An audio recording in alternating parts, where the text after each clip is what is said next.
Hello students, आज हम एक नया चैप्टर स्टार्ट करेंगे, आपका चैप्टर नंबर 1।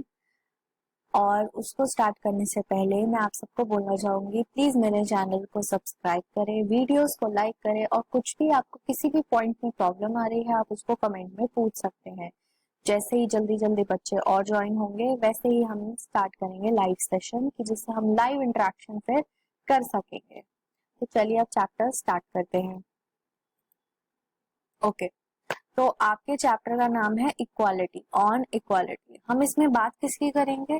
समानता, समता। ठीक है, इक्वालिटी इज समता। तो अब हम देखते हैं यहाँ पे आपको क्या दिखाया। सबसे पहले ये कहानी शुरू करी उन्होंने। कहानियों से क्यों आपके बुक्स में ज्यादातर कहानियां होती है? क्योंकि कहानियों से समझना हमारे लिए बहुत आसान हो जाता है, एग्जाम्पल से समझना आसान हो जाता है। क्यों? क्योंकि वो चीजें हमारे साथ हुई होती हैं। अब तो इन्होंने क्या देखा, एक टीचर है, एक ट्रेडर है, एक स्टूडेंट है, एक डोमेस्टिक वर्कर और एक और डोमेस्टिक वर्कर। ये सब एक लाइन में खड़े हुए हैं, राइट? तो अब किस लाइन में खड़े हुए हैं? वो इलेक्शन डे है, तो वो किस लिए खड़े? वो वोट्स डालने के लिए सबके सब खड़े हैं कि क्या कास्ट करना है उन्हें, अपना वोट। तो ये बोलते हैं, Isn't it good, Suja, that we can all vote as equal citizen of our country? Even Jain साहब is standing in the line with us. अरे, उन्होंने बोला कि देखो इस लाइन में हम सब कितने समता समानता के साथ खड़े हुए हैं, हम सारे के सारे, है ना? इवन जो उनके साहब हैं, इवन जैन साहब भी हैं, जो वो भी लाइन में खड़े हैं हमारे साथ। अरे हम तो डोमेस्टिक वर्कर हैं, फिर भी हमारे साथ वो करेंगे, है ना? देखो, सुजा इज सुजाता, राइट? तो उससे आगे कौन है? कांता देवी। कांता देवी ने बोला और वो क्या कहती है? यस। आगे, go on Kanta, it's your turn now. चलो कांता, अब तुम्हारी बारी आ गई है। अब वो क्या करती है कांता? अंदर जाके वो वोट उसको देती है जिसने प्रॉमिस किया होता है कि वो घरों घरों में पानी कहाँ से लाएगा? पाइप के थ्रू आएगा पानी। ठीक है, to bring pipe water to our area. ऐसे नहीं कि हमें बार बार पानी लेने कहीं जाना पड़ेगा, नहीं, हमारे घरों में अब पानी आएगा। तो इसमें देखिए, ये देखिए, artisan, housewife, consultant, government officer, media person, unemployed, even unemployed and industrialist, सब एक ही लाइन में खड़े हैं। बाद में क्या देखा उन्होंने, जो साहिब थे वो जाने लगे गाड़ी से और जो कांता थी उन्होंने नमस्ते किया उनको।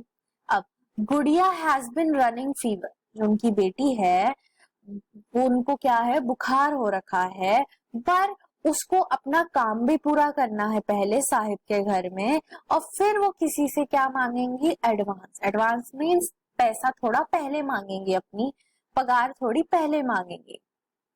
अब अपने घर जाती हैं, वो घर में अपनी बेटी को थोड़ा कुछ खिलाती हैं, पिलाती हैं, और वो बोलती हैं जब मैं काम करके आऊंगी ना तब हम चलेंगे अस्पताल। फिर वो जाती है। इट्स नो वंडर दैट गुड़िया फॉल इल ऑफन। क्यों? क्योंकि देखिए, आप देख पा रहे होंगे फोटो में क्या हो रखा है। फोटो में देखिए कितना कूड़ा है, कितना करकट हो रखा है ना? तो बस्ती जब साफ सफाई, देखिए, साफ सफाई जहां होती है वहां पे क्या इतना आसान होता है तबीयत खराब होना? नहीं, हाँ थोड़ा मुश्किल है, बट जहाँ पे तबीयत खराब होने के चांसेस ज्यादा वहां होते हैं जहाँ पे कूड़ा करकट गंदगी ज्यादा हो। ऑब्वियसली मक्खियां भिन भिन आएंगी, मक्खियां कितने सारे जर्म्स छोड़ के जाती हैं, है ना?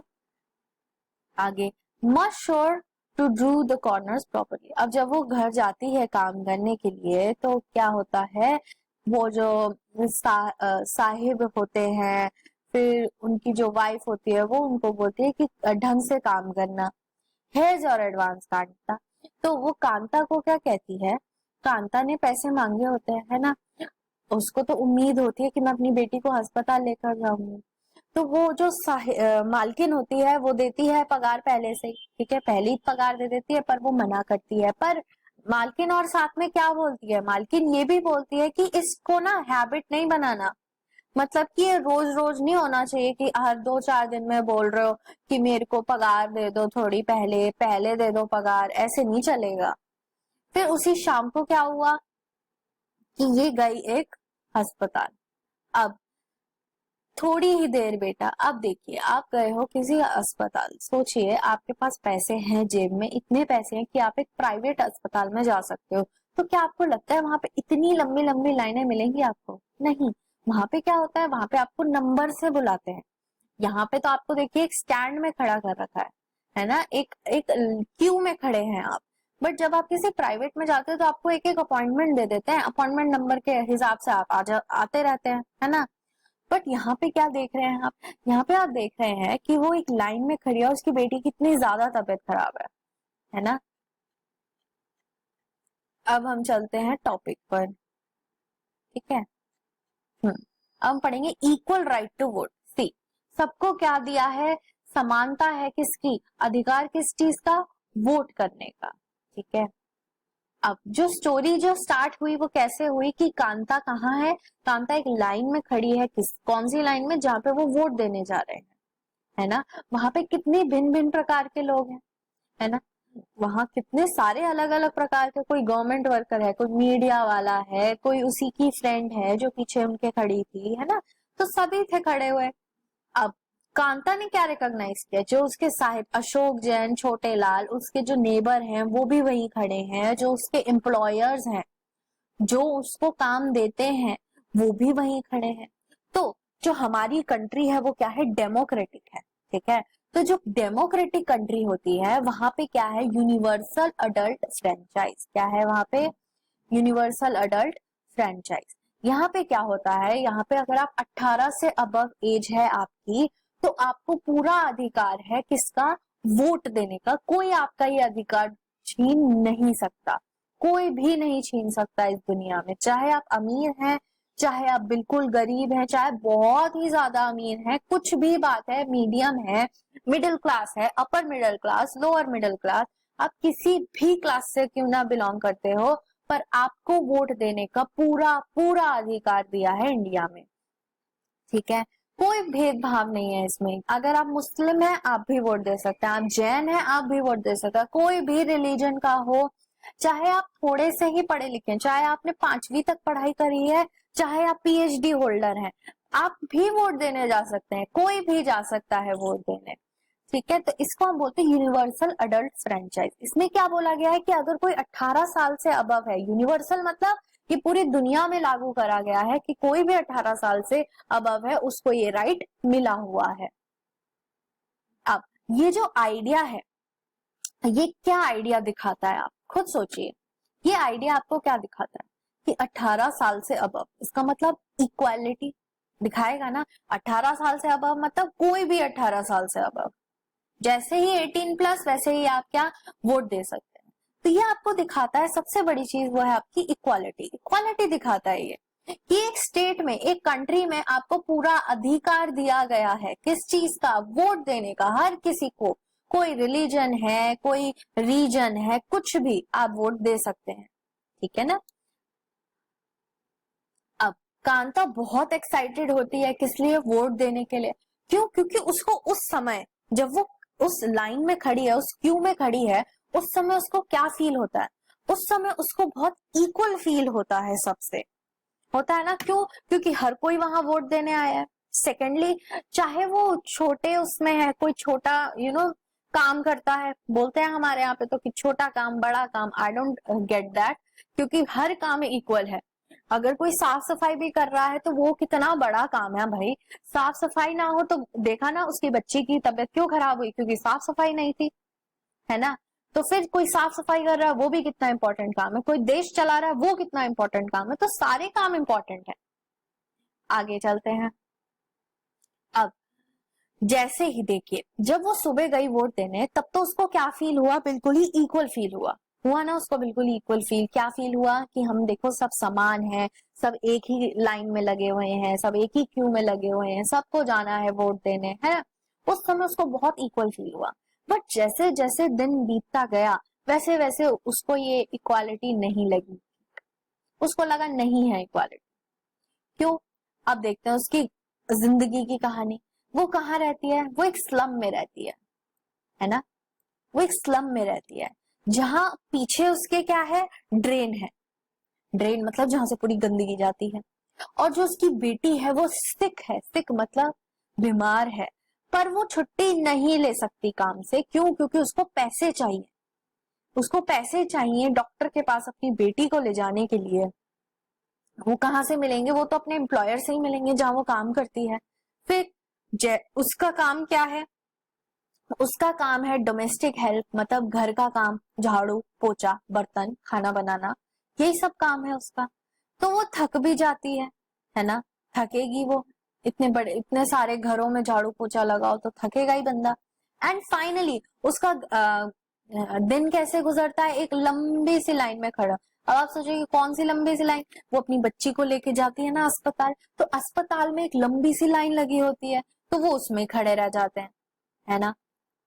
अब ये देखिए, अब आपको दो लाइनें दिखाई गई हैं। सबसे पहली लाइन क्या थी? जो सबसे पहली क्यू थी वो थी आपकी वोट की क्यू, है ना, जिसमें सब क्या थे? समान थे, कि चाहे वो अमीर था गरीब था, अमीर था गरीब था, कोई भी था वो लगा हुआ था लाइन में।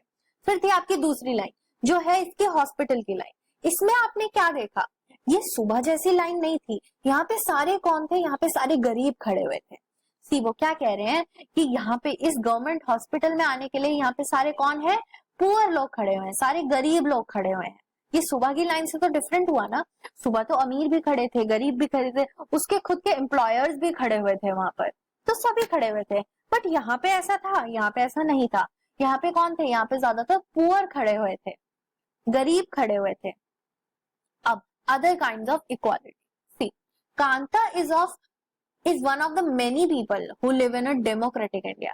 See, कांता जैसे ही बहुत लोग हैं हमारे इंडिया में, हमारे भारत में, जो कैसे भारत में रहते हैं? डेमोक्रेटिक भारत में रहते हैं, ठीक है ना। और उनके पास क्या अधिकार है? उनके पास वोट का अधिकार है। पर जो उनकी डेली रूटीन है, जो उनकी रोजमर्रा की जिंदगी है, क्या वो बिल्कुल सेम है? नहीं है। वो जो राइट के वोट के अधिकार जैसी सेम है? नहीं है। वहां पे उनको इक्वल फील नहीं होता। देखिए क्या कह रहे हैं वो, अपार्ट फ्रॉम बीइंग पुअर, देखिए सिर्फ और सिर्फ पुअर रहना ही ये इनइक्वालिटी का संदेश नहीं दिखाता, और भी बहुत सारी चीजें हैं, अलग अलग चीजें। अब हम देखते हैं, दो स्टोरीज देखेंगे। अब इसमें हम दो स्टोरीज देखेंगे, उसके थ्रू हम समझेंगे कि और कौन सी इनइक्वालिटी हमें पता चलेगी इसमें। पहली है मोस्ट कॉमन इनइक्वालिटी, जो इंडिया में आपको आधे से ज्यादा जगह दिखेंगी, जो आज भी आजकल के मॉडर्न जमाने में भी ये दिखती है, वो है कास्ट सिस्टम। अगर आप एक रूरल इंडिया मतलब गांव में रहते हैं, तो आपकी कास्ट की आइडेंटिटी तो आपको बचपन से ही सिखा दी गई होगी। सी शहरों में इतना है, सी मैं आपसे झूठ क्यों बोलूं, शहरों में भी है ये चीजें, कास्ट और ये सब कुछ, पर इतना बढ़ चढ़कर नहीं है जितना गांव में है। अभी भी गांव में अभी भी इन चीजों पे बहुत ध्यान दिया जाता है कि उसकी और हमारी कास्ट सेम होनी चाहिए, वो हमारा रिलीजन सेम होना चाहिए, ये चीजें बहुत होती हैं।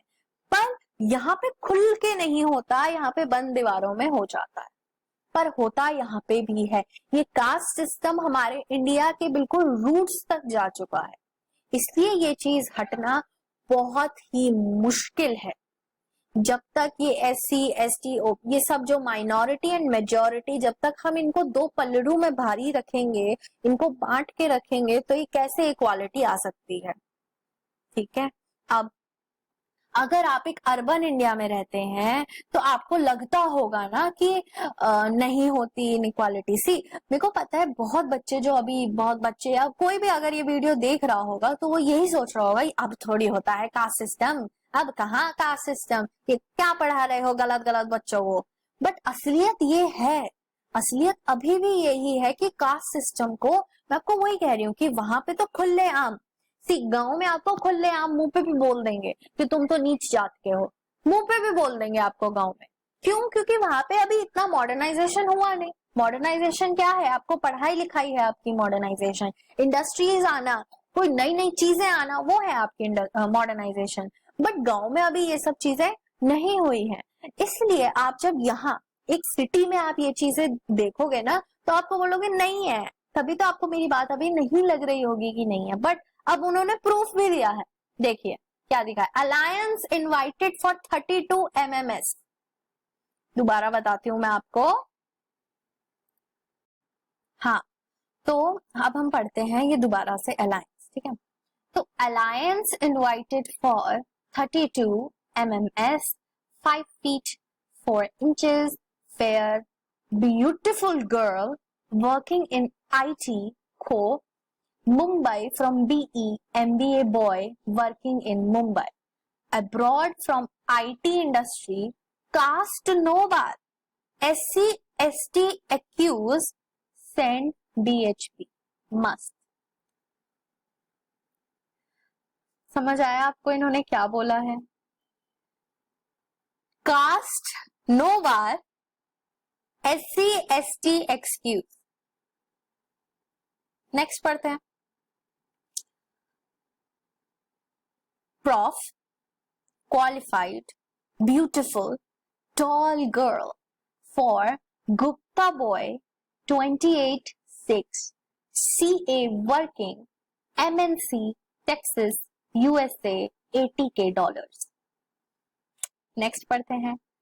तमिल ब्राह्मण, ये मेरे से नाम पढ़ा नहीं जाएगा सॉरी, बट आपको समझ आ गया होगा कि क्या चल रहा है यहाँ पर। तो अब आपको समझ आया क्या बताना चाह रही थी मैं, कि चाहे ये हम बोलते हैं ना कि हम तो बहुत मॉडर्न है, क्यों? क्योंकि हम सिटीज में रहते हैं, but that's not it, that's really not it and it is very shameful कि हम लोग आज के भी टाइम में जब हम अपना ब्रॉड माइंड, ब्रॉड कॉन्सेप्ट्स लेके चलते हैं, तब हम ये कास्ट वाली चीज को आज तक अपने साथ लेके चल रहे हैं and it is very very shameful for everyone.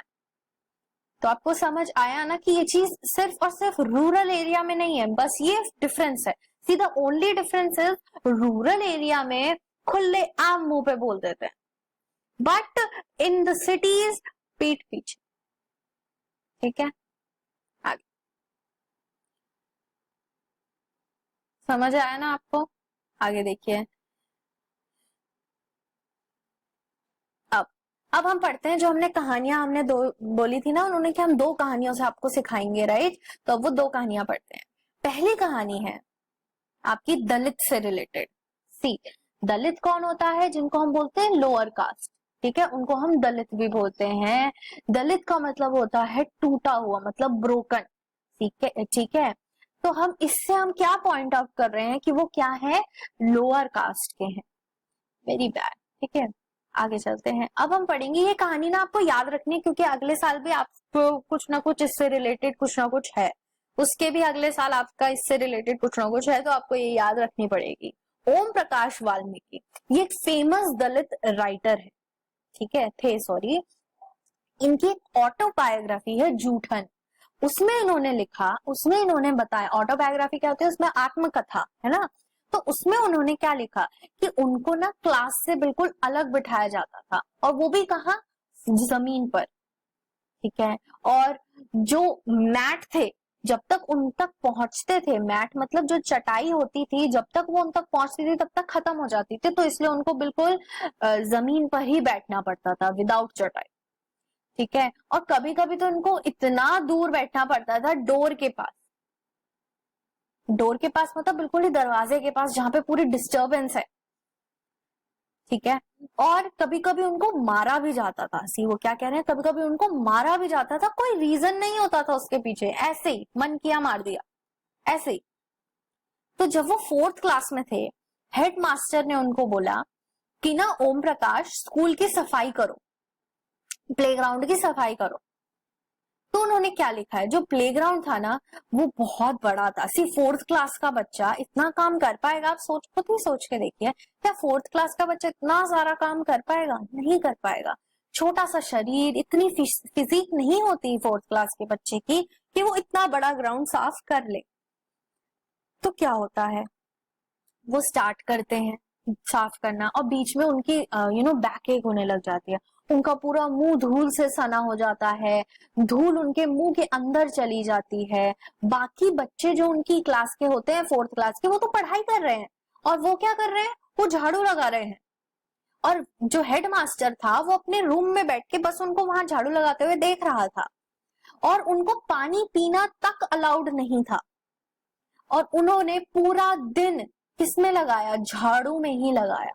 पूरे दरवाजे साफ करे, आपकी खिड़कियां साफ करी, उन्होंने यही किया उस दिन पूरा दिन। कितना गलत है ना?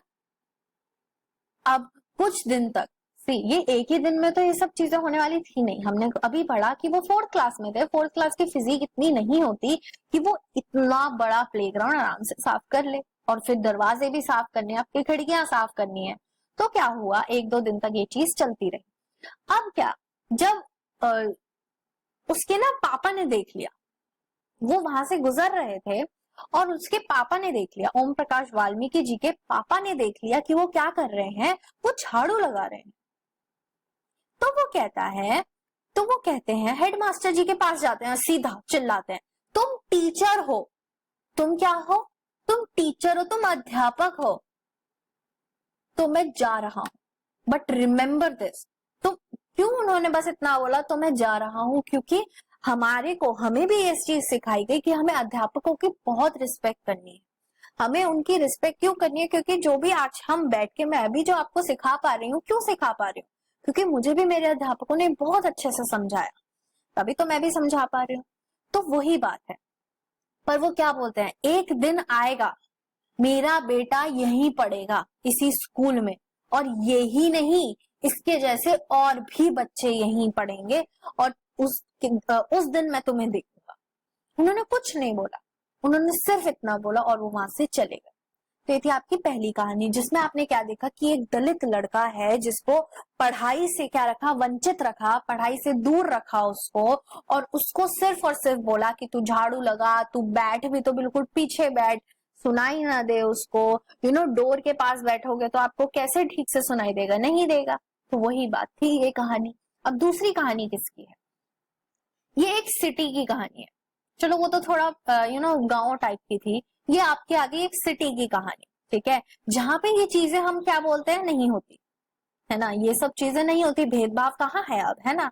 हम लोग तो यही सोचते हैं। पर अब देखिए असलियत। ये है मिस्टर और मिसेस अंसारी की कहानी, जो क्या कर रहे हैं, जो एक अपार्टमेंट ढूंढ रहे हैं, एक मात्र अपार्टमेंट ढूंढ रहे हैं, ठीक है। उनके पास पैसा भी है, ठीक है, तो उनको रेंट देने में कोई प्रॉब्लम भी नहीं, उनके पास पैसा है। तो वो कहाँ जाते हैं, प्रॉपर्टी डीलर के पास जाते हैं घर ढूंढने के लिए। और डीलर क्या बोलता है उनको, डीलर उनको लेके जाता है, बहुत सारे अपार्टमेंट्स दिखाता है। उनको जो पहला वाला अपार्टमेंट उन्होंने देखा, उनको वो पसंद आया और उन्होंने बोला यार चलो लेते हैं ये वाला। तो जो लैंड लेडी थी ना, उन्होंने उनका नाम सुन लिया, मिस्टर एंड मिसेस अंसारी। तो उन्होंने ना एक एक्सक्यूज बनाया, क्या कि हमारे बिल्डिंग में ना मीट खाना ना यार अलाउड नहीं है, तो इसलिए सॉरी, हम यहाँ नॉन वेजिटेरियंस को रेंट पे नहीं दे सकते घर। तो जो अंसारीज थे, जो मिस्टर एंड मिसेस अंसारी थे, इवन द प्रॉपर्टी डीलर, जो प्रॉपर्टी, देखिए क्या लिखा है यहाँ, इवन जो प्रॉपर्टी डीलर था वो भी इतना सरप्राइज हो गया ये चीज सुनकर। क्यों? क्योंकि उसी समय कोई फिश बना रहा था। क्या फिश वेजिटेरियन होता है? नहीं, फिश भी तो नॉन वेज है। तो उन्होंने, वो इतने ज्यादा चौकन्ने हो गए कि अरे ये बोल क्या रहे हैं। फिर उसके बाद अंसारीज ने क्या किया, वो दूसरे तीसरे और अपार्टमेंट देखे उन्होंने तो चाहिए रेंट पे, पैसा भी है उनके पास तो रेंट देने के लिए। सब जगह कोई ना कोई बहाने बना के उनको भेज दिया। अब प्रॉपर्टी डीलर ने क्या बोला, प्रॉपर्टी डीलर ने बोला कि यार देखो, अब प्रॉब्लम हो रही है, सच बताएं तो तुम्हारे नाम से प्रॉब्लम हो रही है। नाम क्या है उनका? अंसारी। तो ये बोला कि तुम्हारे ना यार नाम से प्रॉब्लम हो रही है, तुम अपना नाम चेंज कर लो ना, कुमार बोल लो अपने आप को, शर्मा बोल लो अपने आप को, अंसारी ही क्यों मत बोलो। तो क्या हुआ, अंसारीज वर रिलेक्टेंट टू सी, ऑब्वियस सी बात है, कोई मेरे को भी बोले तू अपना नाम अक्कू क्रेती मत बोल, तू कुछ और बोल ले, मैं क्यों बोलूं भाई, मैं तो नहीं बोलूंगी। फिर उसके बाद क्या हुआ, उन्होंने डिसाइड किया कि चलो अब हम और जगह देखते हैं। इन द एंड लास्ट में उनको कौन मिला, उनको एक लैंड लेडी मिली जो उनको घर देने के लिए तैयार हो गई। पर देखिए ना कितना भेदभाव उनको झेलना पड़ा। और क्या ये भेदभाव उनको मेंटली नहीं लगा होगा? ऑब्वियसली लगा होगा। इट्स नॉट जस्ट अबाउट कि आपको कोई भी स्ट्रेस फिजिकली ही लगे, है ना, कि आपका बदन दर्द कर रहा है, आपका बैक दर्द कर रही है, उसी का स्ट्रेस हो, नहीं, आपको बहुत सारी चीजें मेंटल स्ट्रेस की तरह भी मिल जाती है। जैसे ये दोनों कहानियां हमने पढ़ी, जो ओम प्रकाश वाल्मीकि थे उनके साथ कितना मेंटल स्ट्रेस हुआ। आपने ये अंसारीज की कहानी पढ़ी, उनको इतना तक बोल दिया कि तुम अपना नाम तक बदल दो, ये अच्छी बात थोड़ी है। तो अब ये दोनों कहानियां कहाँ की थी? एक कहानी तो सिटी की थी। तो इसलिए हमें हर जगह आज तक भी ये सब चीजें चल रही हैं। अब ये आएगी बात की डिग्निटी की। सी, जब इन दोनों के साथ ये चीजें हुई तो क्या उनकी डिग्निटी को इफेक्ट नहीं पड़ा होगा? पड़ा होगा ना, डिग्निटी को तो इफेक्ट पड़ा ही होगा। डिग्निटी बताइए, इफेक्ट पड़ा होगा कि नहीं पड़ा होगा? डिग्निटी होती है आपकी गौरव, ठीक है? गौरव मतलब आपकी गरिमा। सोचिए कोई आपको जैसे आपकी मम्मी, मम्मी से तो इतना नहीं होता, बट या जैसे कोई स्ट्रेंजर आपको ये चीज बोल दे कि अरे तू अंसारी है, नहीं नहीं तो अपना नाम बदल के कुमार कर ले, नहीं शर्मा कर ले, तो आप खुद बताओ आपको थोड़ा दुख नहीं होगा? तो यही चीजें, तो ये चीजें जो डिग्निटी पे सीधा इफेक्ट करती है, आपकी गरिमा, आपको जिस चीज की खुशी है उसी चीज पे सीधा अटैक करे, वो क्या है? वो है आपकी इनइक्वालिटी। अनइक्वल ही तो दोनों को फील कराया गया। किसके बेसिस पे?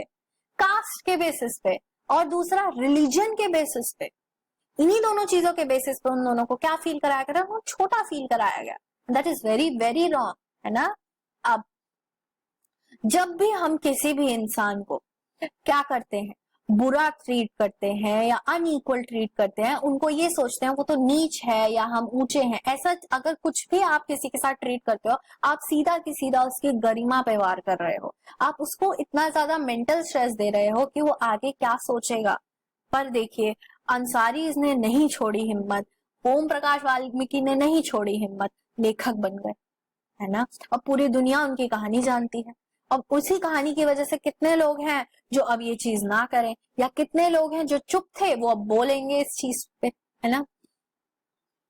अब जैसे कि वाल्मीकि के साथ क्या हुआ, उसकी कास्ट की वजह से उसके साथ भेदभाव हुआ, है ना?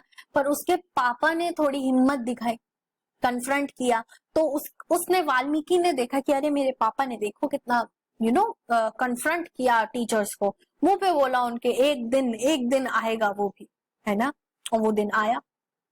अंसारीज ने क्या बोला कि हम तो अपना नाम नहीं बदलेंगे। क्यों?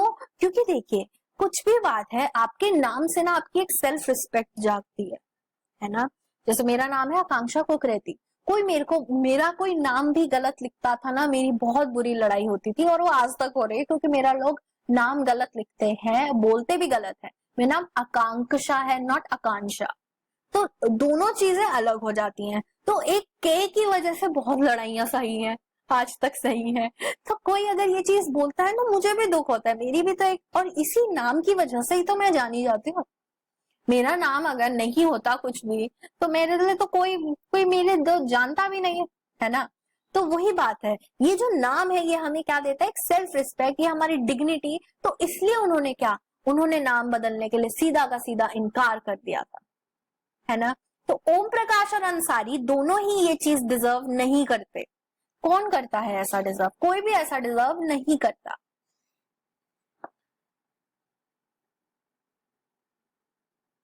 तो आज के लिए इतना ही, आज के लिए इतना ही। अब हम पार्ट 2 करेंगे। क्या होता है जब हम 2 पार्ट में करेंगे ना, तो और अच्छे से समझ आएगा। अब आपको कोई भी क्वेश्चन हो, किसी भी जितना मैंने अभी तक पढ़ाया उससे रिलेटेड, तो आप मेरे को क्या कर सकते हैं, आप कमेंट में लिख सकते हैं, वीडियो को लाइक करिए, और पक्का मेरे चैनल को सब्सक्राइब करिए, और अपने दोस्तों को बताइए जो और भी बच्चे हैं, और भी कोई स्कूल के, क्योंकि सबका सिलेबस तो यही होगा एनसीईआरटी का। तो कोई भी किसी भी स्कूल का है, कोई किसी भी क्लास मतलब 6th क्लास में ही, तो उन सबको दीजिए ये, कि जिससे जितने ज्यादा बच्चे जुड़ेंगे, फिर हम क्या लेंगे, लाइव सेशंस लेंगे, उसमें और मजा आएगा। फिर मेरे को आपके भी पर्सपेक्टिव मिलेंगे कि आप क्या सोचते हैं इस बारे में, है ना? तो चैनल को सब्सक्राइब करें, वीडियो को लाइक करें।